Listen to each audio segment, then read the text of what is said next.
Focus TG, buongiorno a tutti voi telespettatori, ben ritrovati in diretta con la nostra informazione. C'è un'ampia pagina di cronaca oggi in apertura del nostro telegiornale.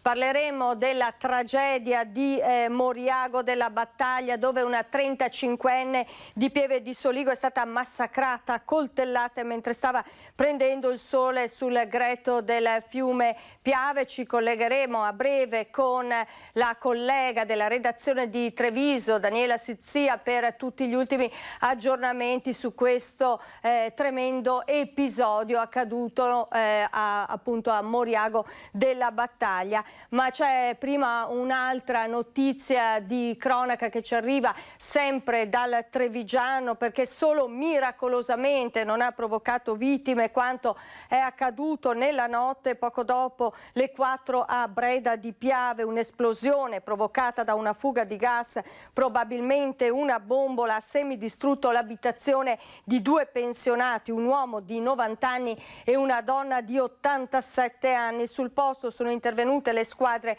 dei vigili del fuoco, l'ambulanza, l'automedica del SUEM 118 e i carabinieri della stazione di Maserata sul Piave. La donna, dopo le immediate cure mediche dovute alle gravissime ustioni riportate sul 90% del corpo, non è in pericolo di vita, però è stata trasportata all'ospedale Caffoncello. Comunque le sue condizioni sono serie. L'uomo non avrebbe riportato nessuna lesione in quanto al momento dell'esplosione si trovava in una stanza attigua. Stiamo vedendo appunto le immagini che si riferiscono all'esplosione di questa bombola del gas che ha distrutto l'abitazione di questi 2 anziani. I 2 sono stati soccorsi inizialmente dai figli che abitano nelle vicinanze. A loro arrivo i vigili del fuoco di Treviso hanno intercettato, chiuso e messo in sicurezza la bombola di GPL che era sotto le macerie e che sarebbe stata appunto la causa dello scoppio di questa abitazione a Breda di Piave.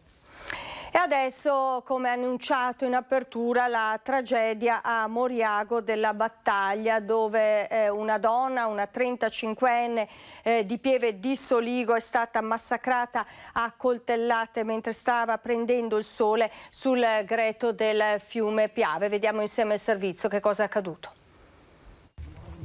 Sono le 12 quando si compie l'orrore. Sulla giovane Elisa Campeol, 35 anni appena compiuti, si sfoga una ferocia senza precedenti. Fendenti alle braccia, alle gambe e all'addome, coltellate mentre la giovane era distesa sul greto del Piave a prendere il sole. In pochi secondi il parco Isola dei Morti di Moriago della Battaglia diventa teatro di una tragedia. A dare l'allarme sarà un passante che vede la donna in condizioni disperate, chiama il 118. L'elicottero arriva sul posto, i sanitari cercano di rianimare Elisa che è ancora viva al loro arrivo, ma non c'è nulla da fare, spiegherà poco dopo. E proprio mentre è in corso l'ultimo tentativo di salvarla, un coetaneo di Elisa di Col San Martino si presenta in caserma a Valdobbiadene per costituirsi. Il suo nome è Fabrizio Biscaro. Ancora ignoto il motivo del gesto che ha strappato la vita alla ragazza. Elisa, che gestiva un bar a Pieve di Soligo, in via Apati da alcuni anni insieme a mamma e papà. Sul posto i carabinieri del nucleo investigativo della compagnia di Vittorio Veneto, oltre alla PM Gabriella Cama. Al momento non sarebbe emerso alcun tipo di rapporto tra i due, forse dunque la vittima non conosceva il suo aggressore. La donna avrebbe cercato disperatamente di difendersi. Da lui sul corpo numerose ferite da taglio, le più profonde all'addome e alla schiena. Sconvolta la comunità di Pieve di Soligo, con il sindaco Stefano Soldana corso al bar della famiglia non appena saputo della tragedia. E a Pieve di Soligo, dove Elisa viveva e gestiva un bar, la comunità è sotto shock. Sentiamo le parole del sindaco. Sindaco, una notizia che ci lascia esterrefatti. Una notizia che ci lascia senza parole, sgomenti, e soprattutto una notizia che giunge inaspettata, ma come tutte le tragedie. Siamo vicini alla famiglia, ai coniugi Campeol che ho incontrato prima e ho portato tutto l'affetto e la vicinanza della nostra comunità. Ci consola il fatto che colui che ha commesso questo reato, il presunto omicida, si sia già costituito, quindi in qualche maniera non abbiamo una problematicità più complessa. Rimane la tragedia di una giovane vita interrotta per futili motivi. Elisa era molto conosciuta. Lisa aveva questo bar, che in parte era gestito anche dai genitori, siamo in una frazione di Pieve di Soligo, e era conosciuta nelle località e in paese. Ci collegheremo a breve con Moriago della Battaglia, con la redazione di Treviso, che è presente con la collega Daniela Sizzia per tutti gli ultimi aggiornamenti. Nel frattempo andiamo avanti con il telegiornale. Un tir ha perso 2 ruote, 2 camion si sono scontrati. È successo ancora una volta nel tratto autostradale definito oramai maledetto. Sentiamo. Altro incidente nel solito tratto autostradale a 2 corsie che attraversa il Veneto orientale. Verso le 12:30, tra gli svincoli di San Stino e Cessalto in direzione Venezia, un tir ha perso 2 ruote e inevitabilmente si sono formate lunghe code, in cui altri 2 mezzi pesanti si sono scontrati. Sul posto sono intervenuti i sanitari del 118 che hanno preso in cura un camionista rimasto ferito, gli ausiliari di Autovie Venete e la polizia autostradale per i rilievi. L'autostrada è stata chiusa a San Stino con uscita obbligatoria. È la 18ª chiusura in poco più di 7 mesi in questo tratto autostradale.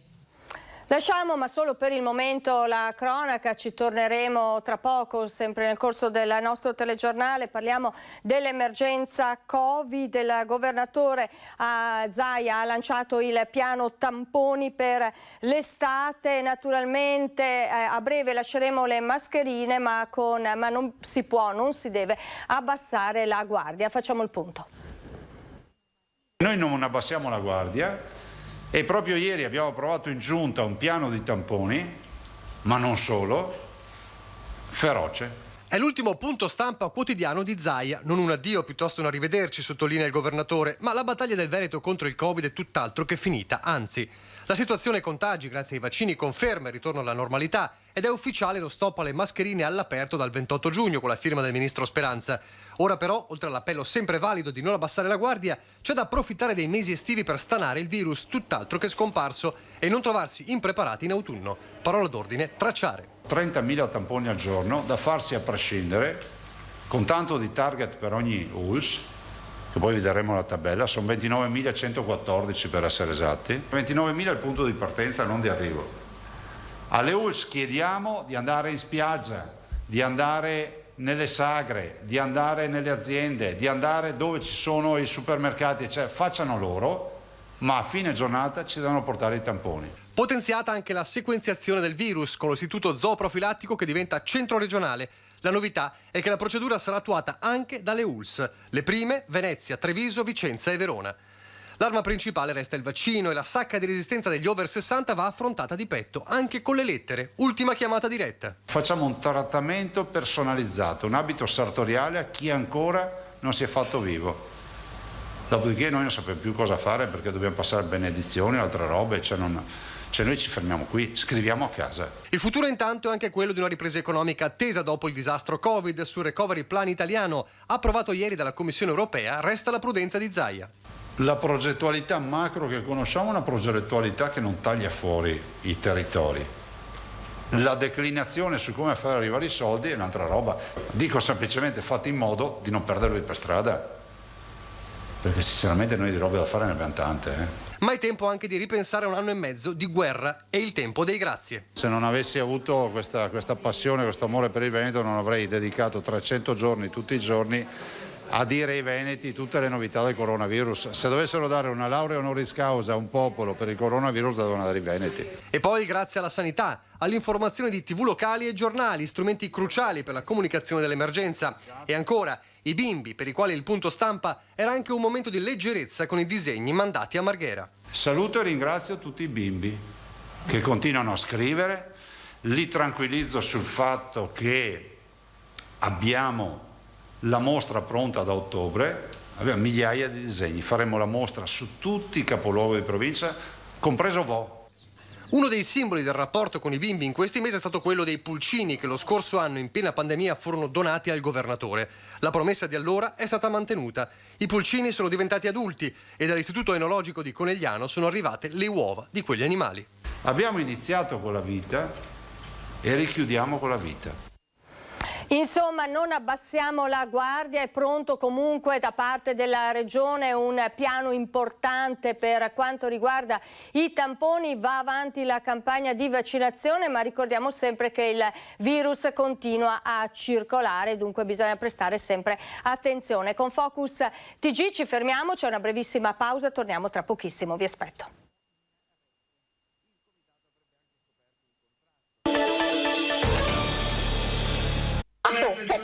Con l'intento di uccidere.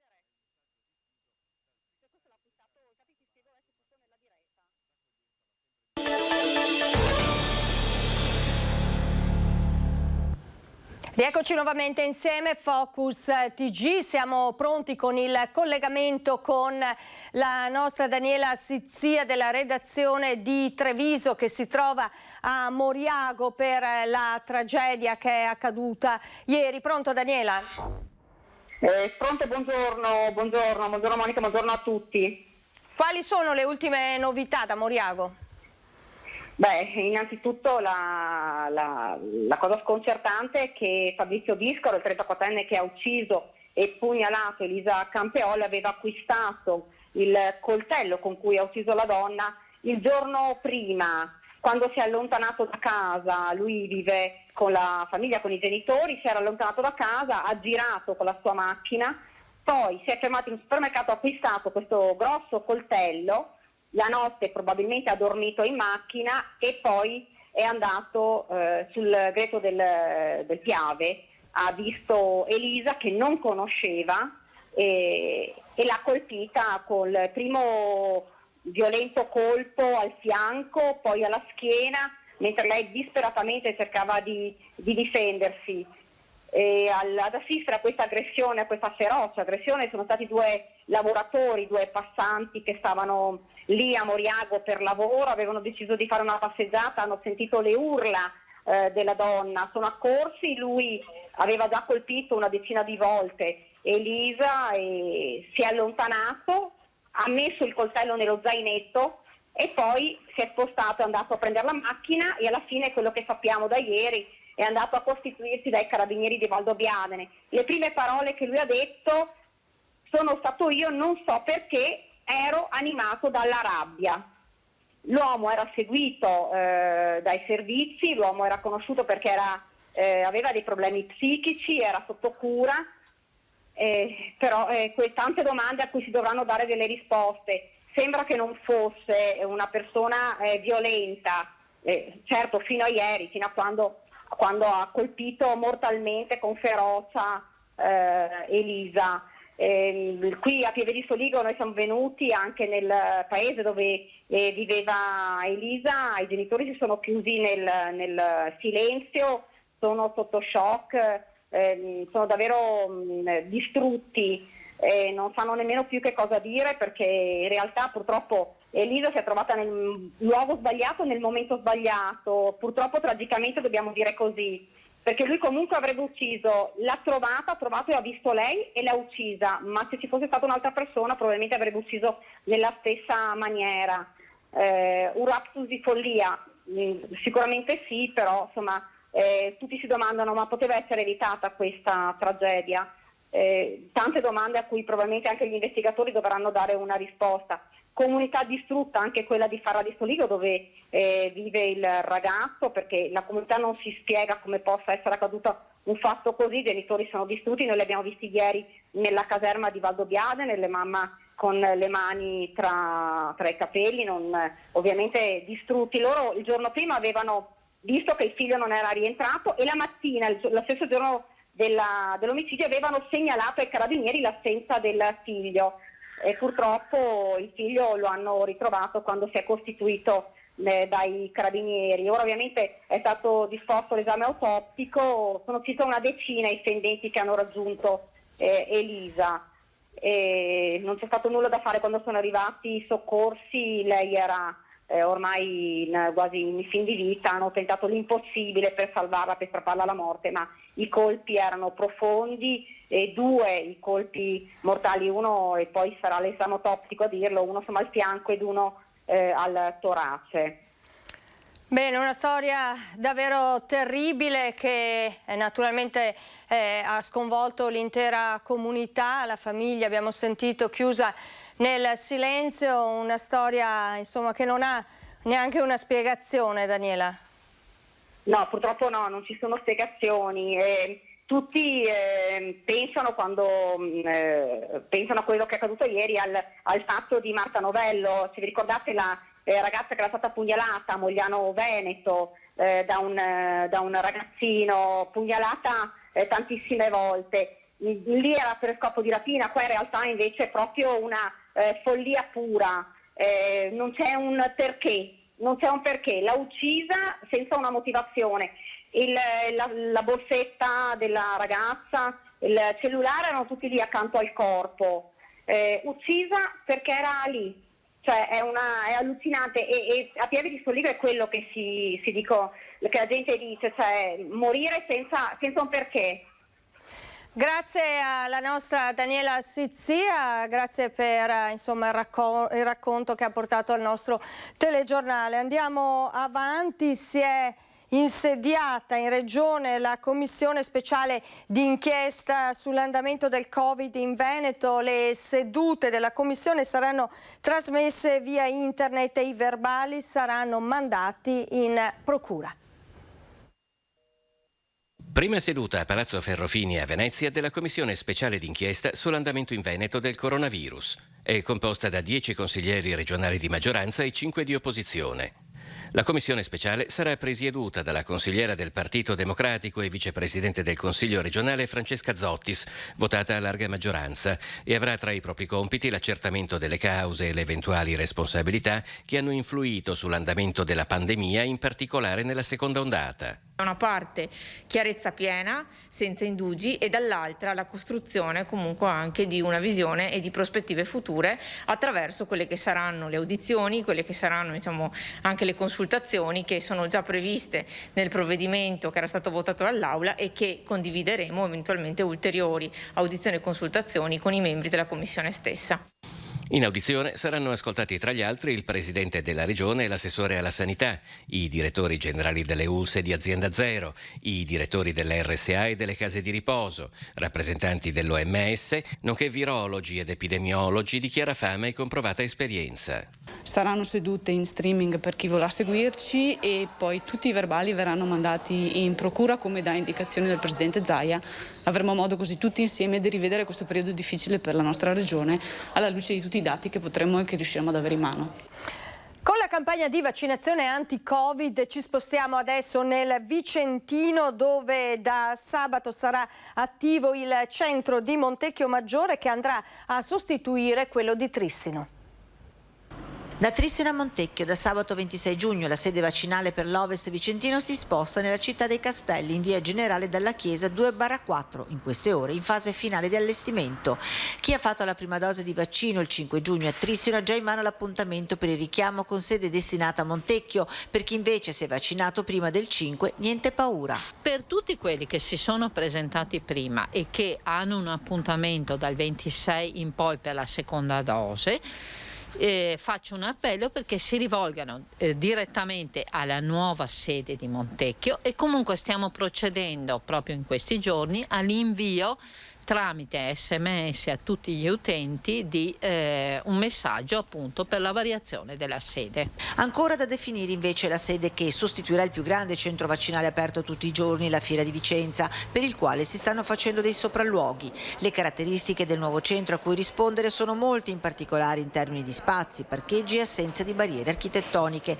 Vaccinazione seconda dose per chi ha fatto AstraZeneca. La nuova circolare ministeriale ha fatto definitivamente, si spera, chiarezza su chi può fare la vaccinazione eterologa, ovvero con un altro vaccino. Per gli utenti che hanno meno di 60 anni e che hanno fatto una prima dose di AstraZeneca, sostanzialmente si tratta di insegnanti e forze dell'ordine vaccinati a marzo-aprile, viene proposta prioritariamente una seconda dose con vaccino mRNA. Sopra i 60 anni, chi ha cominciato il ciclo con AstraZeneca completa con AstraZeneca. È pronto il collegamento con Valentina Visentin dalla redazione di Padova. Valentina, allora quali sono le ultime novità per quanto riguarda il territorio padovano, magari legate alla campagna di vaccinazione? Sì, allora ci sono l'USL 6 pochi minuti fa ha annunciato che ci sono ancora a disposizione 11.000 posti per la vaccinazione. Parliamo di vaccinazione ovviamente a partire da over 12, quindi rivolta agli adolescenti, ma parallelamente prosegue anche la campagna per gli over 60. 11.000 i posti ancora disponibili, le date di riferimento per la vaccinazione si riferiscono ai primi giorni di luglio, quindi si possono prenotare ovviamente online i ragazzi a partire dai 12 anni, mentre per i sessantenni c'è anche la possibilità, continua questa possibilità di presentarsi senza prenotazione nei centri vaccinali per ricevere, parliamo della fiera, quindi padiglione 6 e padiglione 8, per ricevere la somministrazione del vaccino a monodose Johnson & Johnson, quindi per questo vaccino non serve la prenotazione, ovviamente solo per gli over 60, e questo poi viene sempre fatta la valutazione medica, se il medico lo ritiene potrà somministrare il vaccino a Johnson & Johnson monodose, quindi poi c'è la priorità per gli invitati ai matrimoni, sempre con autocertificazione, gli operatori del turismo anche in questo caso sempre con l'autocertificazione, quindi ci sono ancora 11.000 posti disponibili per la vaccinazione anti-Covid nel Padovano, posti di vaccinazione per il centro, quello per Padova, quindi per la fiera, parliamo di vaccinazione in fiera, i padiglioni 6 e 8. Ci sono altre novità sul fronte cronaca da Padova, Valentina? Allora, per il momento non ci sono notizie di cronaca fresche, diciamo così, ma continua la solidarietà per un increscioso episodio di cronaca che c'è stato nei giorni scorsi e che vi abbiamo anche raccontato, ovvero le minacce, gli atti vandalici rivolti alla comunità chidane che raccoglie minori di strada e che è gestita da Don Luca Favarin. Ha subito gravissimi danni, continua la solidarietà dopo l'assessore regionale Marcato, anche la consigliera regionale Elisa Venturini ha espresso solidarietà a Don Luca e la situazione verrà comunque monitorata e tenuta sotto osservazione da parte delle forze dell'ordine e verrà discussa anche nel prossimo comitato per l'ordine e la sicurezza pubblico, proprio perché si tratta di un luogo davvero delicato e importante, visto che raccoglie minori che sono strappati alla strada, che diventerebbero manovalanza degli spacciatori e quindi ne hanno approfittato proprio per fare questa minaccia e questo atto vandalico quando i ragazzi erano usciti dalla comunità per qualche giorno di vacanza. Bene, grazie alla nostra Valentina Visentin. Noi adesso con Focus TG ci fermiamo per qualche minuto, c'è ancora una pausa ma torniamo tra poco, c'è ancora tanta cronaca e poi gli ultimi aggiornamenti sul fronte pandemia con contagi e nuovi numeri della campagna di vaccinazione. Vi aspetto.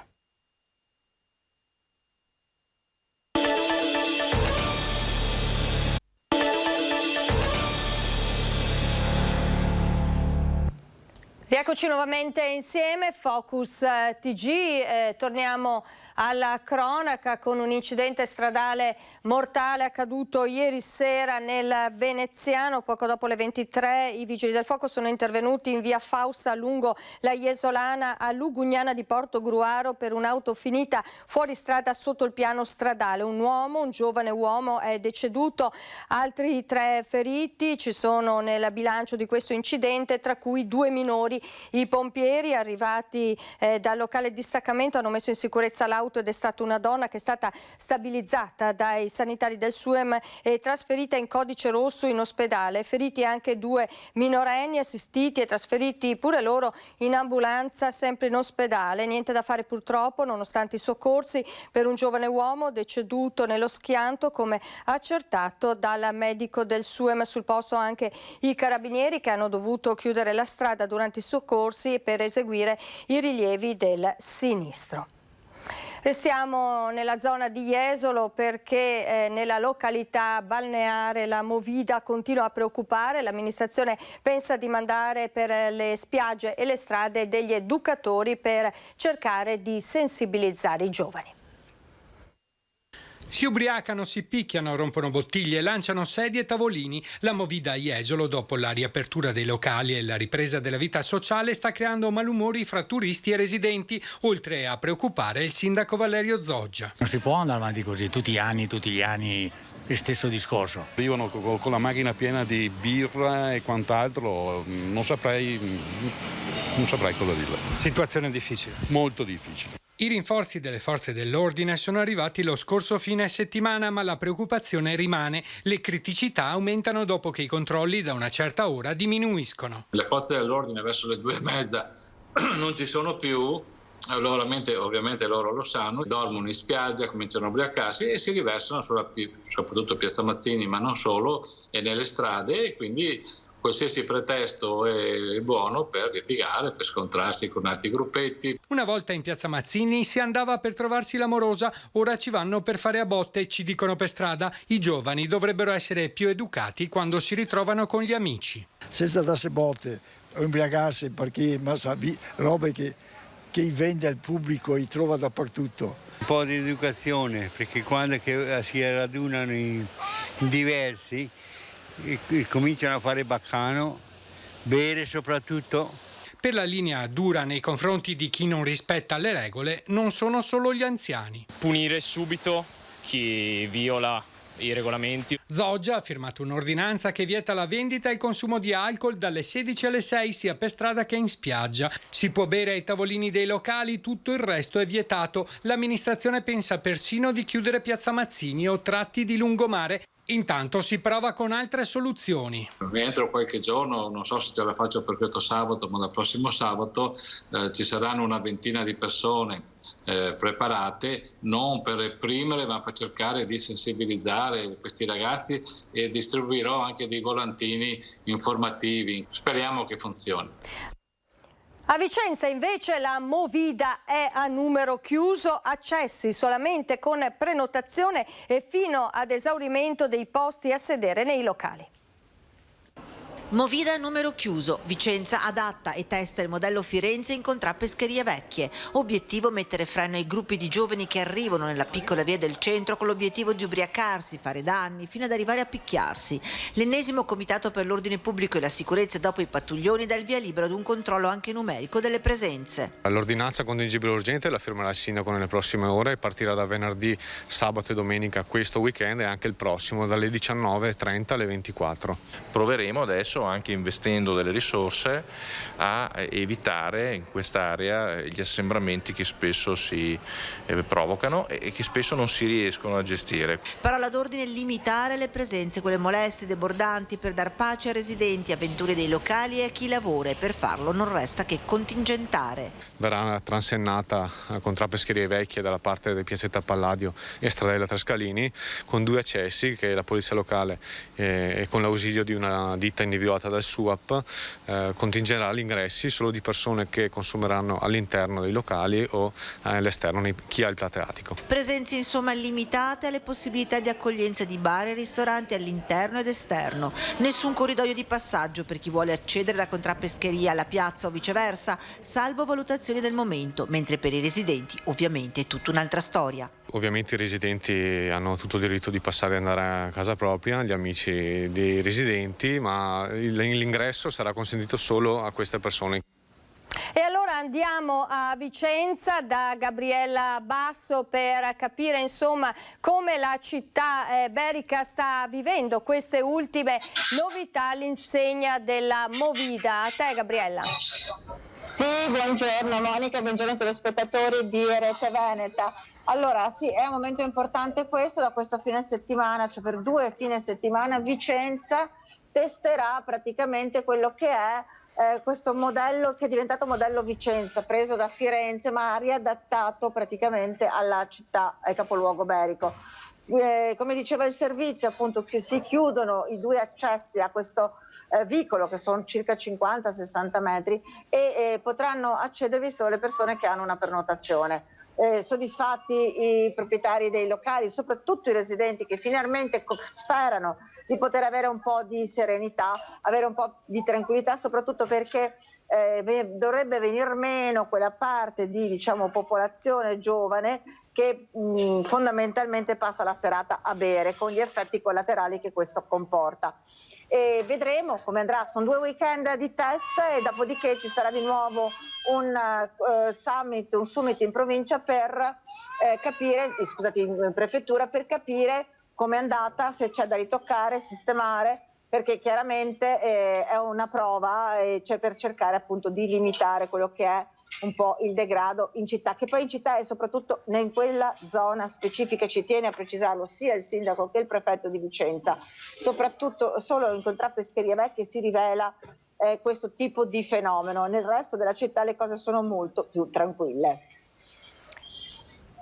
Quali sono i temi principali di oggi che tratterete nei vostri telegiornali, Gabriella?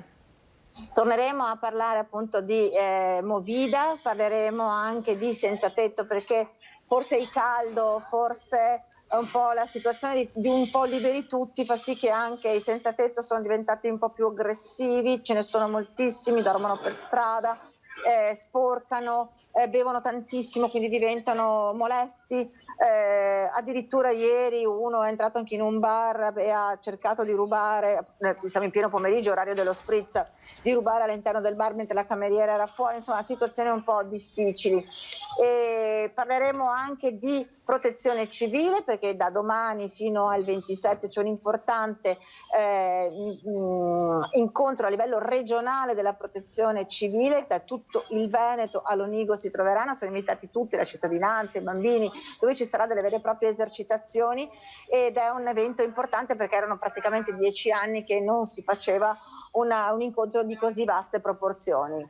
Bene, grazie a Gabriella Basso e andiamo avanti con il telegiornale, con il report di oggi alle 8 di Azienda Zero, con il numero aggiornato dei contagi da Covid nel Veneto. Come potete vedere ci sono 25 nuovi casi positivi, il totale dei casi con tampone positivo, il dato naturalmente è quello cumulativo dall'inizio pandemia, sono 425.197, 25 i nuovi casi positivi, 4.827 i casi attualmente positivi nella nostra regione, 11.608 invece le persone che hanno perso la vita a causa del Covid da inizio pandemia. Il dato relativo alla pressione sugli ospedali della nostra regione. Allora,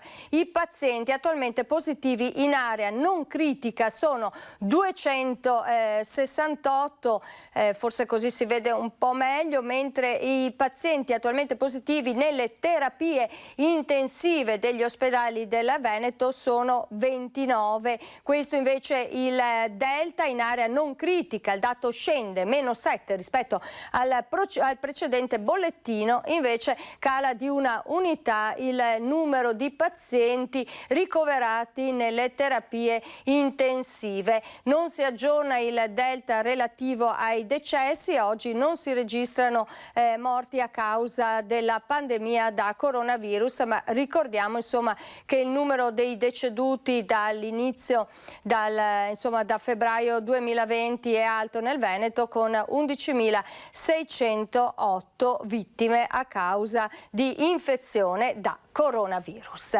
Ci fermiamo adesso, c'è ancora una brevissima pausa, ma con Focus TG torniamo tra pochissimo, ci sono ancora tantissimi argomenti da trattare insieme.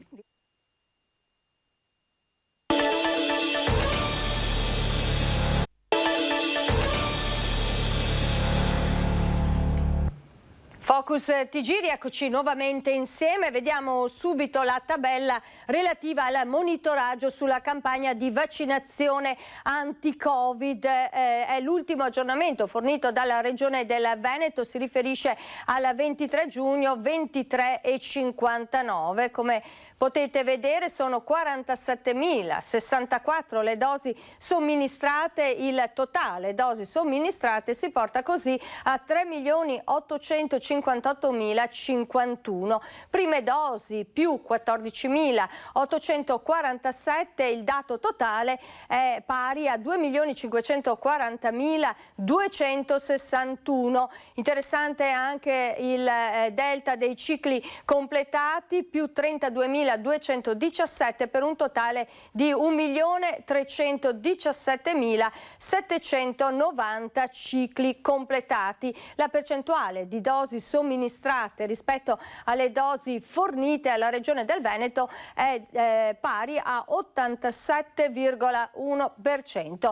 Diamo uno sguardo velocemente alla tabella relativa alla sintesi per classi d'età della popolazione vaccinabile, l'età 12-19 anni, la percentuale di popolazione residente con almeno una dose di vaccino anti-Covid è pari all'8,5%, mentre con ciclo completato il dato scende allo 0,7%. Classe d'età 20-29, 24,2% almeno una dose, 8,7% con il ciclo anti-Covid, vaccino anti-Covid completato. Fascia d'età 30-39, 25,8% con almeno una dose, 10,8% della popolazione 30-39 che ha completato la vaccinazione con la doppia dose. Fascia d'età 40-49 anni, dunque la fascia dei quarantenni, abbiamo il 56,6% della popolazione che ha ricevuto almeno una dose di vaccino, con ciclo completato 12,8%. 50-59 anni, almeno una dose. Il dato sale pari al 70,3%, con ciclo completato 22,5%. I sessantenni 60-69, il dato si alza ulteriormente, 81,6%, con ciclo completato la metà della popolazione, ovvero il 50,2%. Saliamo con i settantenni 70-79, la percentuale è dell'88,4%, 56,9% con ciclo completato.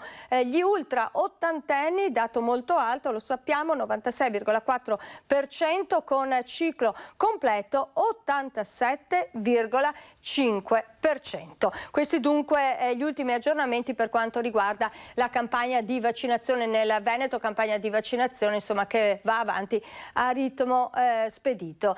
Siamo in grado adesso di collegarci con Ferdinando Garavello, lo vediamo nelle immagini con uno splendido panorama alle spalle. Dove ti trovi, Ferdinando? Buongiorno Monica, spero che mi sentiate perché qui c'è un forte vento. Sono in altopiano, sono nella zona fra Asiago e Gallia, una giornata decisamente splendida. Sono qui, ho approfittato di questo pezzo di verde che vedete alle mie spalle, laggiù c'è Asiago, si vede anche il sacrario dell'Aiten nello scorcio, perché oggi è il giorno di San Giovanni, un giorno importantissimo per la cultura contadina del Veneto di una volta e anche un po' del Veneto di oggi, perché nella notte di San Giovanni c'erano molte usanze. Si diceva che mettere a bagno alcune essenze, alcuni fiori, alcune piante e lasciarli esposti alla luna, alla luce della luna di questa notte ritenuta magica, portasse poi l'acqua al mattino successivo a creare benefici fortissimi per chi si lava il viso, si lava le mani. Ci sono molte persone che lo fanno. Poi abbiamo visto anche il governatore Luca Zaia ha fatto un post oggi su Facebook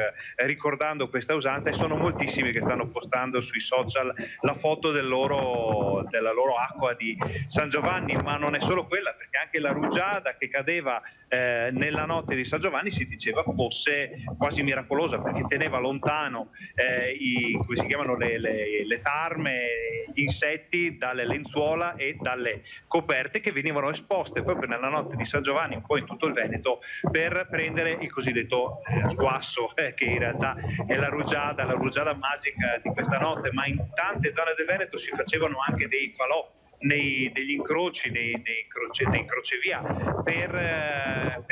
perché siamo a 6 mesi dal Natale, è il giorno di San Giovanni, detto il Battista, quindi si parla di acqua, si parla di battesimo, si parla di rinascita nei giorni, nel periodo in cui il sole è più forte dell'oscurità, perché ricordiamo che solo 2 o 3 giorni fa c'è stato il solstizio d'estate, quindi un periodo davvero magico. E qui da queste parti, devo dire la verità, la magia si sente ancora tutta, la fioritura è forte nei prati che appena si va un po' più su sono letteralmente invasi dalle mandrie, dalle vacche, delle molte malghe aperte in altopiano, una zona che sta vivendo un periodo un po' di ombre e luci, perché se l'anno scorso c'era stato il pienone di turisti, quest'anno insomma si fa ancora un po' fatica a vedere il tutto pieno. Durante la settimana, soprattutto nei giorni come oggi, c'è un po' di gente in giro, ma non c'è quel pieno che si vedeva l'anno scorso. Nei fine settimana invece la gente è tornata a popolare l'altopiano. Ne parleremo un po' con gli amministratori, con le persone che lavorano nel settore, per capire da che parte sta andando il turismo di questa zona importantissima per il comparto in tutto il Veneto. Monica. Senti Ferdinando, che temperatura c'è in altopiano? E poi alle tue spalle vediamo anche un po' di nuvole, c'è stata un'allerta ieri della regione per quanto riguarda il meteo. Allora, vi dicevo prima, il vento è molto forte e abbassa un po' la temperatura percepita. Qui ci saranno 24-25 gradi, il sole batte bene, si fa sentire, morde come si dice in gergo, però è mitigato da quest'aria fresca che a vederla tutta, perché le nuvole ci sono sia alle mie spalle che dall'altra parte, potrebbe portare qualche goccia qui in altopiano, probabilmente non precipitazioni intense, ma 2-3 gocce potrebbe farle, come accade spesso in montagna. Diciamo che non sembra una giornata da grandinate, una giornata di quelli in cui poi succede un po' di tutto. Speriamo di non essere poi smentiti dalla realtà dei fatti nel pomeriggio, ecco. Grazie al nostro Ferdinando Garavello e dunque buon lavoro. Andiamo avanti con il telegiornale. Decine di migliaia di posti di lavoro sono a rischio in Veneto se non sarà prorogato il blocco dei licenziamenti. I sindacati regionali lanciano l'allarme per una ripresa post-Covid che potrebbe essere davvero molto difficile. Lavoro e giustizia sociale sono le 2 parole d'ordine della ripartenza post-Covid per CGIL e Cisle UIL, che il 26 giugno scenderanno in piazza in una triplice manifestazione nazionale a Torino, Firenze e Bari.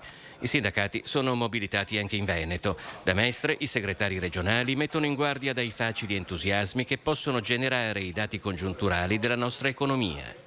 Ma attenzione a confondere un imbalzo con una prospettiva di ripresa e di crescita solida, strutturale e soprattutto di qualità.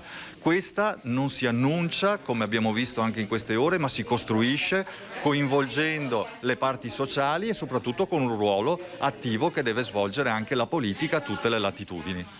Latitudini che portano al governo a Roma, ma anche alla regione a Venezia, alla quale si chiede un tavolo sia sulle prospettive di ripresa che per il rafforzamento di tutela e sicurezza sul lavoro. Rischiamo di avere una parte dei lavoratori e delle lavoratrici che perdono il posto e che faranno fatica a rioccuparsi perché hanno competenze che il mercato non richiede più, e dall'altra parte avere posti di lavoro scoperti per cui non si trovano le competenze e le stesse imprese rischiano di andare in difficoltà perché non trovano le figure che cercano. I sindacati prospettano un nuovo patto sociale perché nessuno resti fuori da una ripresa che potrebbe però essere meno facile e meno scontata di quanto si possa pensare. L'incertezza al momento è forte anche sul numero, comunque sull'ordine delle decine di migliaia solo in Veneto, di chi potrebbe perdere il lavoro se non ci sarà una proroga del blocco dei licenziamenti. La moda sicuramente sta vivendo un momento molto difficile, proprio per un problema anche di consumi. E abbiamo dei problemi, per esempio, anche con la metalmeccanica, perché non riescono a ripartire perché mancano le materie prime. Dunque è tutto un sistema che non si capisce dove andrà a finire, ma noi vogliamo le controparti che siano nei nostri confronti lineari e puliti per dare il nostro contributo per far ripartire questa regione. Nella la ripresa post-Covid c'è poi la partita collegata alle risorse del Recovery Plan che va monitorata con attenzione da qui ai prossimi anni. Un appello a preservare la legalità arriva dalla Prefettura di Treviso e viene subito colto dal Comune.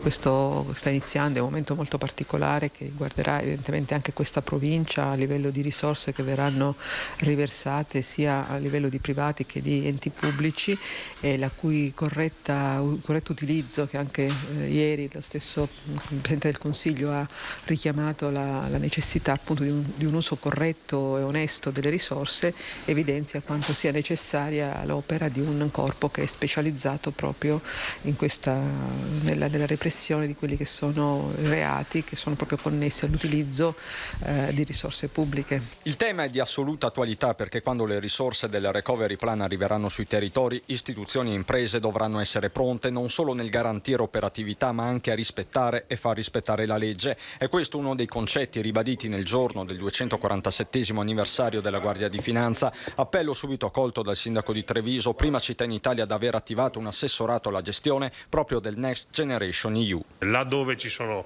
risorse economiche è probabile che arrivino ad abbussare anche alle porte dei municipi appunto queste realtà malavitose, quindi è fondamentale rafforzare la sinergia tra amministrazioni comunali e Guardia di Finanza e forze dell'ordine in generale proprio per evitare che ci siano questo tipo di filtrazioni e per consentire che questi soldi possano essere davvero investiti nel migliore dei modi a sostegno dell'economia territoriale. E restiamo nel Trevigiano dove è stato preso un altro furbetto del reddito di cittadinanza. Nello specifico aveva dichiarato di essersi separato cambiando residenza per abbassare il suo ISEE. Per beneficiare del reddito di cittadinanza lo Stato ha fissato poche semplici regole. È necessario avere un ISEE inferiore ai 9.360 euro, un patrimonio immobiliare diverso dalla casa di abitazione non superiore ai 30.000 euro e un reddito familiare inferiore ai 6.000 euro. E così un 25enne di Vedelago, per aggirare l'INPS e ottenere questo sostegno, ha simulato la scissione del suo nucleo familiare richiedendo la variazione della residenza. La finta separazione dalla compagna ha evidentemente fatto crollare l'ISEE e la sua situazione patrimoniale. È stato grazie all'indagine dei carabinieri della stazione di Vedelago che hanno operato in collaborazione con gli uffici dell'INPS che l'uomo è stato scoperto e denunciato. Dai primi accertamenti che sono stati svolti appunto dai carabinieri di Vedelago con gli uffici INPS territorialmente competenti pare che la somma si aggirasse attorno ai 7.500 euro, proventi raccolti nel corso di un paio di anni appunto di erogazioni. Dovrà rispondere ora di violazione delle disposizioni in materia di reddito di cittadinanza e al contempo restituire all'istituto previdenziale i 7.500 euro finora percepiti. Le erogazioni sono state revocate dall'INPS. In un periodo difficile come è stato quello che abbiamo appena trascorso appunto per la pandemia era assolutamente doveroso un impegno da parte nostra in collaborazione con gli uffici INPS affinché proprio questi sostegni economici andassero veramente a chi ne ha bisogno. Ci sono novità importanti per le tasche dei padovani perché sono state abbassate le tariffe della Tari per il 2021. Tariffe Tari abbassate per il 2021 a Padova. Si abbassano sia per le famiglie e i cittadini, quindi per le utenze domestiche, con una media di meno 3,2%, e si abbassano in maniera importante per le attività economiche, in particolare quelle che hanno subito le restrizioni del Covid. Quindi per le utenze non domestiche, che riguardano poi anche associazioni, enti, tutti i soggetti insomma, che hanno degli spazi in cui svolgono la propria attività al di fuori dell'ambiente domestico, le riduzioni variano da meno 8 a meno 54%, che è il caso per esempio delle discoteche che evidentemente hanno subito più restrizioni degli altri. La Giunta ha approvato 3 delibere sulla gestione dei rifiuti e tra queste anche un ritocco a ribasso delle tariffe della tassa sui rifiuti e servizi, venendo incontro alle famiglie e alle categorie economiche danneggiate dall'emergenza Covid. Ecco come è stato possibile abbassare l'importo. La copertura economica ci viene permessa evidentemente da un'efficienza nella gestione interna delle risorse, ma anche grazie a un contributo che lo Stato ha dato l'anno scorso e quest'anno per le riduzioni Covid che vengono date. Cambiano poi le regole per i capannoni industriali a seguito delle novità normative che prevedono che vengano esclusi dall'applicazione della Tari poiché producono rifiuti speciali e quindi posti fuori dal perimetro del servizio pubblico. Quest'anno Padova è stata la città, la grande città del nord Italia prima arrivata per il riciclo di carta, ma non solo, penso anche a tutti i progetti con il carcere che prima non faceva raccolta differenziata, l'accompagnamento alla zona industriale e con importanti segmenti di quel territorio perché si lavora con i cittadini e si lavora con le aziende. Quindi credo che aumentare i nostri benefici, l'impatto ambientale appunto da un punto di vista positivo nel diminuirlo e vedere anche abbassate le tariffe sia un risultato straordinario. Ancora in tema di consumatori e di spese per i cittadini, a Treviso la polizia locale per arginare il fenomeno della speculazione attiva una terza tranche di controlli sui prezzi dei supermercati. Noi come agenti anche di polizia giudiziaria entriamo nei supermercati in Borghese e controlliamo i prezzi. Si potrebbero anche chiamare guardiani dei prezzi, agenti di polizia locale in Borghese che da oggi per almeno 2 mesi entreranno in 17 punti vendita, supermercati e ipermercati di Treviso con un paniere di 40 prodotti per confrontare il prezzo di vendita al chilo. Sotto la lente di ingrandimento della polizia locale prodotti di uso comune come pasta, pane, latte, riso, zucchero, caffè, acqua, ma anche prodotti di cui il Covid ha incrementato il consumo come disinfettanti, candeggine e mascherine. Molti cittadini avevano chiamato in comando per segnalare l'aumento dei prezzi, di qui la creazione di un nucleo controlla prezzi proprio per la tutela del consumatore con 600 accertamenti fatti tra marzo e aprile 2020, tra il mese di ottobre e novembre 2020 e adesso partiremo con una terza rilevazione. L'osservatorio sui prezzi della polizia locale è alla sua terza rilevazione, voluto fortemente dal comandante Andrea Gallo quando in pieno lockdown la speculazione su alcuni prodotti era fin troppo evidente. L'episodio delle mascherine è stato clamoroso, nel senso che gli agenti hanno verificato la vendita di una mascherina semplice di cotone al costo di 10 euro.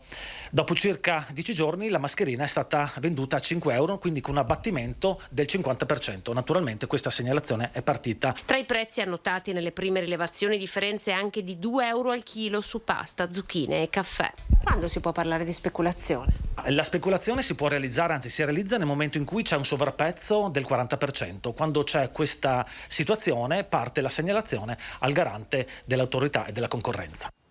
Per il momento è tutto, noi torniamo in diretta questa sera nella consueta fascia oraria dedicata all'informazione TG. A tutti voi una buona giornata e arrivederci a questa sera.